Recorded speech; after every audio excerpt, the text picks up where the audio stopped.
Après la pluie vient les bons temps. Boye bakemvula munene et betami on a vu prophète Kinshasa ba reporter ya Mbonda Ekolo. Baza déjà na terrain pour lobby ba melamino ba détenir koleka na Mbote Kinshasa, Mbote Congo Brazzaville. Mbote ba diaspora partout bozali na confiance et fidélité au peuple sa Mbonda Ekolo et surtout que to pesa kabino ba information ya sur et à temps réel. Tikato Fongola édition la biso ya mokolelo na élément oyo boye bake Mwana Mboka Félix Tshilombo Tshisekedi, chef de l'État congolais, azalaki mokolo ya mardi 14 novembre 2023, liboso ya deux chambres ya parlement réunis en congrès pour la kolobela état de la nation ezalaki ndenge nini bozo ba détail to pe ba propos recueillis oyo ya Mwana Mboka Igrida Mateta. Pour les actions engagées, notamment contre ces criminels et agresseurs devant des instances internationales dont la Cour pénale internationale, la Cour africaine des droits de l'homme et des peuples,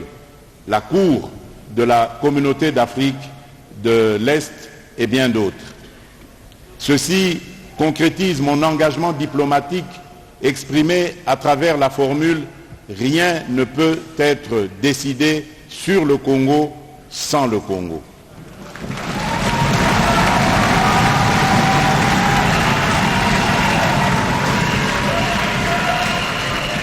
C'est dans cette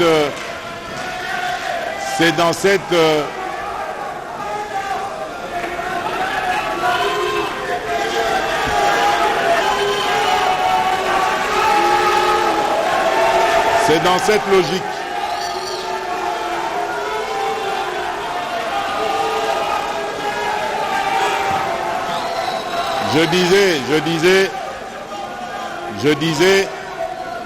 Je disais, ceci concrétise mon engagement diplomatique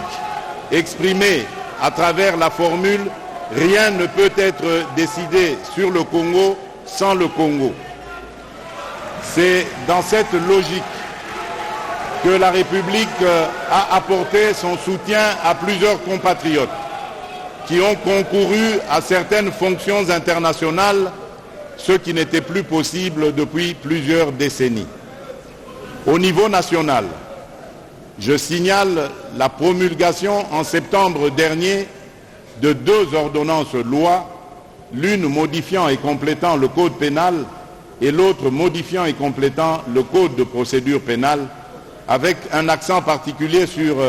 la question de la prévention et de la répression des violences basées sur le genre, sur le droit à un accompagnement psychosocial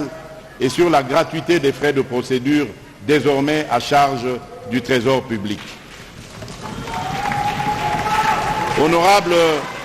Président de l'Assemblée nationale, Honorable Président du Sénat,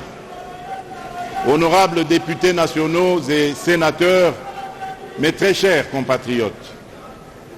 comme vous le savez, les droits de l'homme constituent une dimension sacro-sainte de l'état de droit. C'est pourquoi des efforts significatifs ont été consentis pour honorer les engagements du pays en la matière, en dépit des nombreux défis auxquels il est confronté, notamment dans les zones en conflit. Au cours des derniers mois, un intérêt particulier a été accordé à la justice transitionnelle et réparatrice. À cet effet, les consultations nationales sur la justice transitionnelle ont pu se tenir dans 14 provinces et la commission provinciale de vérité, justice et réconciliation du Kasaï central a débuté ses travaux. Dans le souci de lutter efficacement contre l'impunité et rompre définitivement ce sceau, le gouvernement poursuit le plaidoyer visant notamment la création d'un tribunal pénal international pour la République démocratique du Congo, chargé d'élucider les 617 incidents documentés dans le rapport du Haut Commissariat des Nations Unies aux droits de l'homme. Une réflexion est également engagée en vue de faciliter la création d'une cour pénale spéciale ou l'institution au niveau national de chambres mixtes au sein des juridictions ordinaires de l'ordre judiciaire comme alternative. Aussi, une grande réforme a couronné notre engagement dans le cadre de l'implémentation de la justice transitionnelle en général et dans la protection et la réparation des victimes en particulier. En effet, depuis plus de 3 décennies, à la suite des guerres d'agression dont notre pays a fait l'objet, des millions de compatriotes ont été victimes de graves violations du droit international humanitaire et des droits de l'homme, dont les cas les plus emblématiques sont les violences sexuelles utilisées délibérément comme armes de guerre. Les vaillantes victimes survivantes, délaissées et marginalisées ne pouvaient prétendre à aucune réparation. Au contraire, elles se sont vues imposer le silence et contraintes à l'anonymat par concertation entre Seni na candidat présidentiel à l'élection en décembre 2023 et Seni na président Seni Mwanamboka Deni Kadima a ce que la pardon et pas un zambé na ba oyo surtout bazana ba doute que l'élection est kozalate. Mana Congo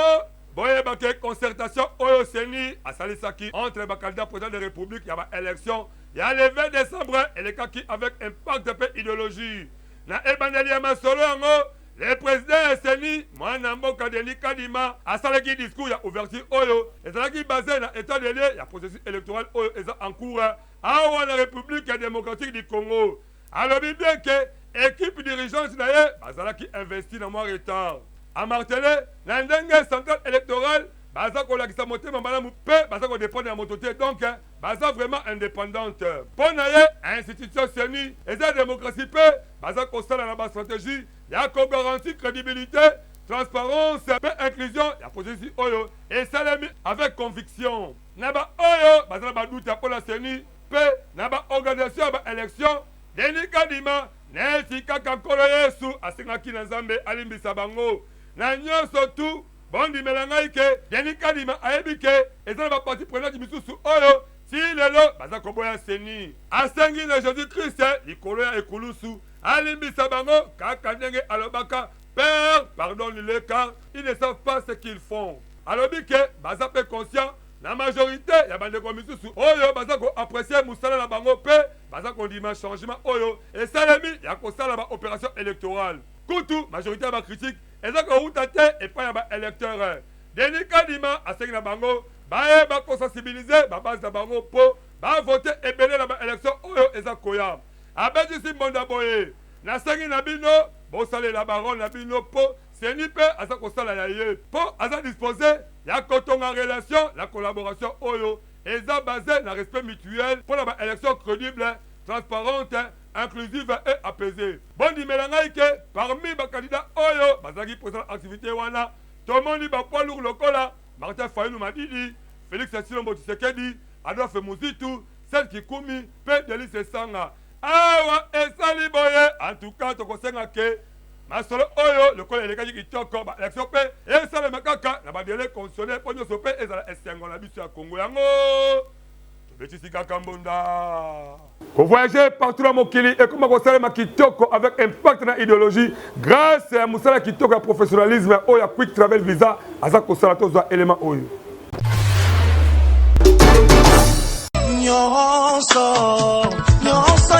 ndeko mwasi ndeko mobali mwana Congo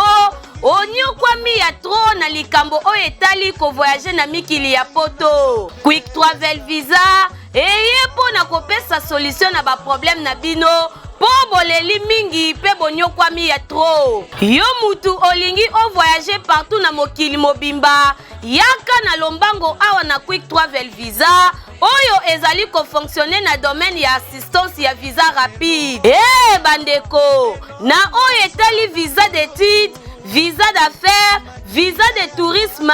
visa de conférence bourse d'études to pe visa mpo na baswa médicaux na yo adresse eza kaka moko quick travel visa po awa nyonso ezosalema na petepe na vitesse moko ya kosakana te esuki kaka wana te na likambo oyo etali billet d'avion komona na yo kutu pasi te quick travel visa ezali wana mpo na vente ya babillet na prix moko ya kitoko. Les Congolais, Kinois, c'est pas Iwa Bouzouani, au ça la confiance na quick travel visa, partenaire sur la million na oita le voyage. ba visa ya Ouezo Bima, ba visa ya Canada, ba visa ya Afrique du Sud, visa ya Cuba, bref, visa ya Mokili Mobimba. Tout ça limité. Pour conseil la ligne assistant à ce qu'on peut prise en charge en qualité. Donc faut un bon moqué parce qu'on voit avantage et belé. Soki olingi ba rêve na yo et comme en réalité, on voyager partout na Mokili Mobimba na ba condition moko ya kitoko yaka awa na quick travel visa po yende azali nzambe ya masolo pe akosaka te na oyo etali ba voyage na ba visa na talo mukie pe na ngonga mukie ozwi visa pe billet na yo d'avion. Bokotu nanga soki bazwami wapi quick travel visa ezwami na numéro 54 boulevard Lumumba, référence arrêt Betani na agence Nécropole, premier niveau na commune ya Masina quartier sans fil. Tope benga bango na plus 243 81 93 39 saede na quick travel visa. Babetela yo lisolo te yaka omona o vivre réalité na quick travel visa nyonso ya voyage pe ya visa ekomi pete. Tika tozonga liso sur la concertation ya Seni na ba candidat président le 20 décembre 2023 mwana mboka Félix Tshilombo Tshisekedi asengi na président Seni Denis Kadima alongola pe akanga batu oyo bazala esprit ya ba monnayage na ba duplicata tozwa élément oyo. Mwana ya Congo, mutu akosa bino te, eza déjà kopesa mupepe. Yaba élection na délai constitutionnel, ndenge toza komona masolo eza kotambwisama na Seni. Boyebake, mukolo ya lundi 13 novembre 2023, Seni asangisaki ba candidat présidentiel nyonso na cadre ya concertation. Tomona ki me présence ya chef de l'État actuel, mwana mboka Félix Tshisekedi, na ndenge bapesanaki mbote avec impact na idéologie na mwana mboka Martin Fayulu kutu na misiki ya fourmi bamisusu bazali koloba ke lokola fasi azalaki na ye avant na salle tango mwana mboka Martin Fayulu akomi fashi apese mbote ndenge ka ezalaka ndenge nini Martin Fayulu pe Martin Fayulu azongisi naza kitoko son excellence epesa zuwa te pour chaque chose à son temps mais na masolo na bango bondi melanga ke Félix Tshilombo Tshisekedi aprofitaki na occasion wana pour na koyebisa la président Seni mwana mboka Denis Kadima azwa ba responsabilité ya kolongola pe ya kosanctionner sévèrement mupepe ya mabe oyo ba agent ya Seni bakomi nango ya kosengaka bambongo avant bapesa mutu duplicateur asengi pe lisusu na Seni en tout cas azwa pe ba disposition ya kofungola ba bureau de vote surtout le 20 décembre 2023 na temps ya kitoko pour la permettre ba électeurs ba voter à temps. Awa Seni azako kumbela masolo na kitoko pour ba élection et ça le mandat constitutionnel pardon soki oyebi ke ozana yo poids mouche pe okokoka na yo te attaque ozana chef de rue tika kodisere ba congolais na ba français et pour là que il n'y aura pas les élections pour congolais azana besoin à sanctionner dans la urne biso pe mbonda ekolo tokopesa ba bonne chance na Seni de manière que ba organisation Seni et les candidats constitutionnels pour permettre aux Congolais à faire moyen de sanctionner la urne kitoko yango Betisika Kambunda. Le prince Yaka Songolunda, mwana mboka, honorable sénateur Aimé Patience, Mangia Dibifoulou, secrétaire général de l'Alliance pour la bonne gouvernance ABG na Mokuse, a été inauguré mo bangé na wenze oyo, a salé la population Yaka Songolunda, na ba fort propre na ye mo retourne élément avec impact na idéologie parce que Benjamin Kilunga a salé qui na compte ya monde école magazine d'actualité.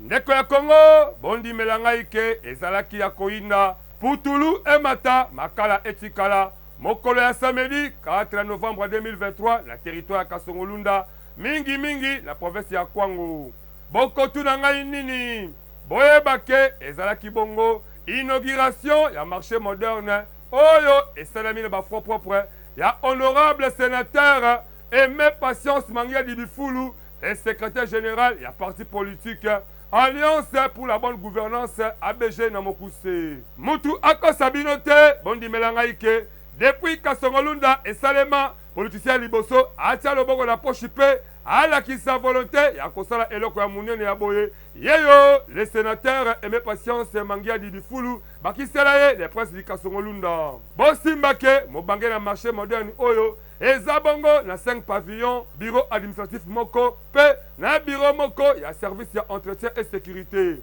Boyeba ke marché moderne oyo eza kopesa misala na plus de 200 personnes, surtout population ya Kasongolunda pe ya makasi ekosunga territoire ya Kasongolunda na ba recette ya ndenge na ndenge.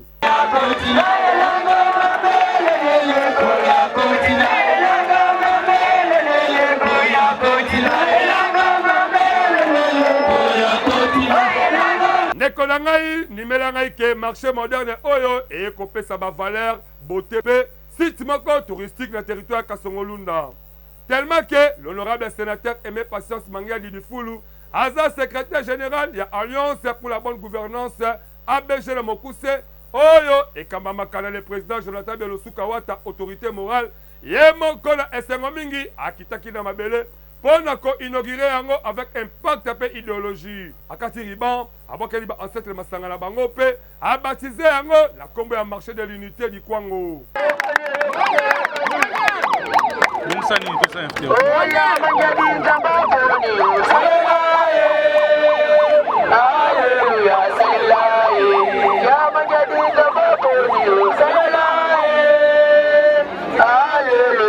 Bondi menangai ke population kalundaise basepelaki makasi et surtout que ata ba politicien ndenge na ndenge baleka kuna na ba acteur ya ba domaine ebele ata moko te akoma na taille ya kosala makambo ya kitoko boye oyo eza kolakisa bolingo entre population na leader na bango. Bondi menangai ke l'honorable sénateur Aimé Patience Mangiadi Bifulu aza mutu oyo depuis akoma la politique asala makambo ya kokamwa ya ndenge na ndenge surtout na domaine ya développement ya territoire oyo abotama na ba fond propre na ye boyeba ke asala ba entretien na ba construction ya biloko lokola d'être so nzela fufu Kasongolunda pe mwana muyombo Kasongolunda oyo esala ke lelo ba usager nzela wana bazo esengo ya kotambola pepele lokola nzela ya lola et surtout ke kite Kasongolunda ezalaka enclavé mais lelo ekoma trop visité grâce ya misala na ye esuki wana te bondimela ngai ke apesa bongo pe des baleinières pour le trafic ya nzela ya mai atongela ba étudiants des grandes salles de pratique professionnelle pe abosala ba élèves te asalela bango basali mibale ya kitoko ya minene pour na ba examen d'état elekana kitoko e bango oyo etali ba toilette ba douche publique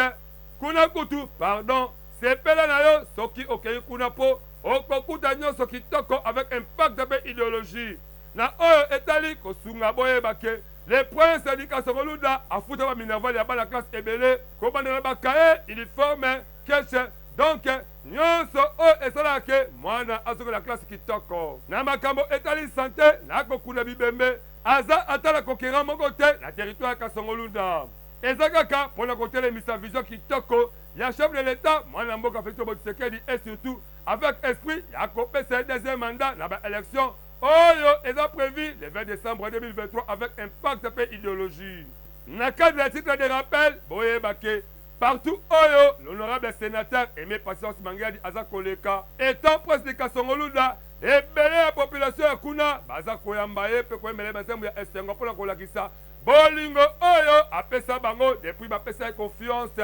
Azali Semoko Oyo, Azongi Sarabamo Masola Kitoko. Biso Pembonda Ekolo, en tout cas, Bolingo Yaboye, Oyo Mwana Mboka, Aimé Patience Mangiadi Bifulu, l'honorable sénateur, secrétaire général de ABG, Bakisele Prince Lunda, en tout cas, Tobetelio Kelolope, Monda Kitoko, tout, po, Misala na yo vraiment, et Monadipe, Elumbi Sola Kitoko, Yango, Tobetelio Kakambonda.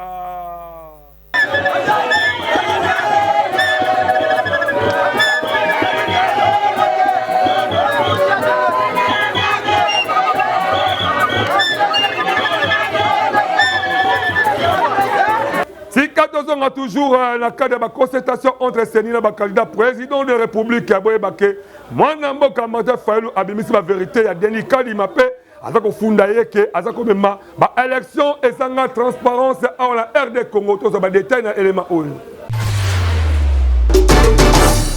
Mané Congo, Bako Sabinote, dans ma solo ya concertation entre Séni et le candidat président de la République, pour le leader, Babetsaki Bambo na la Bango. Et bongo tango leader ya décidé, moi Namboka Martin Fayulu Azaki Maloba, Bondi Melangaike, a Fongwama qui m'a bien makasi, contre le président SNI Denis Kadima. Martin Fayulu azako accusé bureau ya Kadima ke baza kosala ba processus moko ya mabe ezanga transparence contre la volonté ya peuple. Abedi Simbonda boye na kobanda koloba liboso papa limbisa Denis Kadima na équipe na ye ndenge baza komema processus électoral oyo ezanga transparence. Père, merci ndenge esali ke crime na bango ezala parfaite. Alobi ke eza oyo bango basengaki te. Alobi ke basengaki bango réunion entre les candidats présidents de la République na Senipo bayokana na règle du jeu, mais akamo ndenge bamemi bango kaka ndenge bamemaka ba la classe ya école primaire na Zopo babanda kolakisa bango o botala o espèce ya banyama ya mokili. Amituni eza vraiment nini a continuer na kobeta mbonda ke eza ba électeur ebele bakomona bango eza komondo na te na ba machine po bazo ba duplicateur pe na cité soki komona yo eza komondo na te baza kosenga na mutu a remplir fiche ya sika. Donc pona ye électeur oyo akomi ko remplir fiche ya sika akomi électeur pe ya sika. C'est que toza kokende ba élection avec combien d'électeurs wana nde mituna oyo wana mboka l'opposant Martin Fayulu atuni esali somo pe pasi na mawa po komona ke bakesio oyo bakandidat président de la République balobeli seni eza ya solo du seni esengeli omemela biso ba élection oyo na suka lango ekozala fete epa majorité ya bacongolais. Na titre de rappel boyeba ke seni asakisaki bakandidat président de la République pour na kocréer climat ya paix paix et confiance autour du processus électoral. Démarche yango boyeba ke esepelisaki ba partie prenante ya ba élection présidentielle oyo eza prévu le 20 décembre 2023. Biso pembonda ekolo en tout cas tokosenga na seni masolo oyo etambwisama kitoko po le 20 décembre eza vraiment fête oyo ba majorité ya congolais pe bakosepela yango betisika kambonda. Yo mutu oyo lukaka okoma journaliste professionnel oyo bakosima caméra kitoko tope kosala montage vidéo malamu kima mbangu na centre de formation média indépendant po kuna ba formation ezopesama na ba professionnel ya média. Voulez-vous apprendre et devenir journaliste? Les centres de formation médias indépendants procèdent au recrutement des nouveaux candidats pour une nouvelle session. Que vous soyez diplômé d'État, homme de Dieu, docteur ou qui que vous soyez, les centres de formation médias indépendants met à votre disposition les filières ci-après. Les journalistes, la prise de vue, le montage vidéo. N'hésitez pas de nous rejoindre car ici, la formation se donne avec les professionnels des médias. Chez nous, c'est de l'expérience et du professionnalisme. Nous sommes les centres de formation médias indépendants. Pour tout contact, appelez-nous au plus 243 89 81 81 097 ou appelez-nous au plus 243 99 37 45 722. Je répète, appelez-nous au plus 243 89 81 81 097 ou au plus 243 99 37 45 722. Concertation est seni na ba candidat à l'élection présidentielle en décembre 2023 et ça dit que mwana mboka Augustin Mataponyo azako redouter mingi mingi que ba élection mabe awala RDC ezala na ba décembre 2023. Mwana ya Congo bondi melangai ke na cadre ya ba concertation oyo seni azalaki nango na ba candidat président ya le 20 décembre 2023. Chaque candidat azalaki na makanisi na ye pour na koluka ba élection eleka kitoko. Menanga moya l'homme en cravate rouge mwana mboka Augustin Matata Ponyo boyeba ke pona ye aza komona kaka neti ba élection ekozala malamu te. Alobaki yango liboso ya bato nyonso pe asitaki lokola kozanga crédibilité ya processus électoral oyo na ndenge ke crédibilité ya seni eza vraiment na se makasi pour na kolandela ba élection nyonso oyo po crédibilité basomaka yango te. Loi électorale oyo seni aza kosalela indimamité epai ya ba opposant constitution et bureau ya seni eza vraiment conformité na ba exigence réglementaire pe légale. Fichier électoral eza audité te na structure moko compétente internationale pe liste ba électeur eza publié te ndenge esengelaki ezala. Nyonso oyo pona Mataponyo yango nde eza kosala ke congolais akoma koboya seni. Abeti lisusu bonda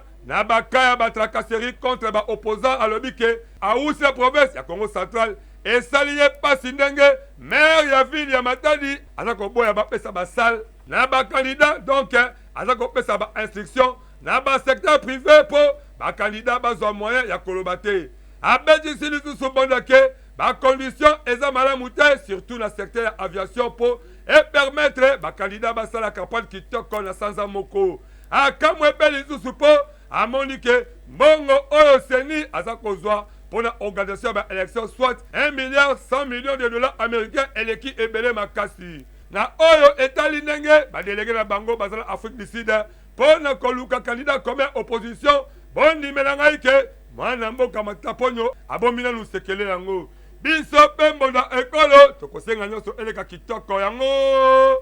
Tobetisi kaka mbunda. Bana mama Eugénie Mukendi baza ko sepela kitoko bango banani jedo de wa mbope na bobete de wa pia en tout cas le ezali mukolo la bango boye baske babaki si mvula moko kate ba mvula ozambe apesa bango taba eza ko le bane taba soso de soso boko kwanga mongwale na pilipili kukweta na champagne en tout cas amame vraiment le ezali ka sepela ça tona le élément au moins mboka écrit mateta abongiseli bango. Le dire avec exactitude, nous mettons tout ensemble. Caricature ya mokola lelo, les cocotiri tiri Jesse Jemba, et le ngona mona moka écrit de ma tête nini bo proposer les biso. Na Kinshasa kaka ndenge Luambo Makiadi ayembaka bomanga ina bomayo to bomana yangonde ekoma slogan to pe ekoma mécanisme oyo bakinwa bakoma kobika lango na ndenge enji kolobake mutu na kwele alelaka pe amasaka prix ya biloko selon ndenge alamukeli na tongo yango Jesse Jemba koko tiri na lisolo lelo avec honorable balobi nini bolanda bino moko masolango honorable kaka na kotambola na ye akei na maison ba vivre frais po aluka asomba ata Thompson aliame akamwe po amoni biloko ezali cher makasi yokani mama moteki azongiseli ye ozotunanga comment eza cher. Ah oui, transport ezoboma biso ebele oyebi yango kuna pe na ngamba ba transport moto na motu kaka na système kaka bomanga to bomana to bomana yoka pe ndenge nini kuna balobi pasi moyete nzela mabe en plus ba tracasserie ezoboma biso fort mais le petit pe kuna mopanzi na ye akamwe yango mbangu aye pas honorable atro honorable tata na likabango nini eza koleka mais viens comment moto nyonso il faut aller là viens tiri pe na mopanzi na ye lokola amesala ya kopesa ba conseil po atika ba mutu observation koluka koyeba ndenge nini mboka etambwisa ba parce que azali sage ya mboka yoka viens tiri petit mboka oyo ezalaka kaka na système ya bomanga na bomayo to bomana est-ce que yo yebi yango te ya kokamwa c'est comme si ba ministère ba secteur wana ezalaka te secteur ya transport to pe secteur ya économie c'est comme si ekufa nango kala yango mutu surtout akoma l'esprit kaka ye abomayo na kwa na ye yebe bomayo na bopanzi na yo ekomi kaka bomanga na bomayo to bomana boye epesi pasi yango tobetika mbonda. À travers caricature, oyo etilinga alene wana boucler complètement journal la mokolelo aussi ma caméra et simamaki et pas yemoko Wilfried Samba mais boye bake édition ezali bongo ya mwana mboka Charmela Mbondo mais boye bake montage et réalisation ezali ya Igrid ya Mateta to seng na bino bo s'abonner et belé la chaîne YouTube na biso monda école officielle P boye la biso ba sport notre collection ba prix moko abordable mais na bino bandeko oboye bike bo postuler surtout mingi na ba campagne ezo banda. Cette adresse peut permettre que les éléments de et les kitoko, tout ça, le page moyen kitoko, tout le bande passante. Boya na monde école, tout ça, la primo abordable, parce que tout ça, la chaîne partenaire et belle visibilité, les alliés à ma cassi. Bobo Salate, en tout cas, tout ça, va en Zambie. Et long à la bas, Rolonga. Et long à la bas, oh, va peut-être confesser à mon école pour un des beaux publicités à solo. Donc, la prochaine masse au collège à Zongiti.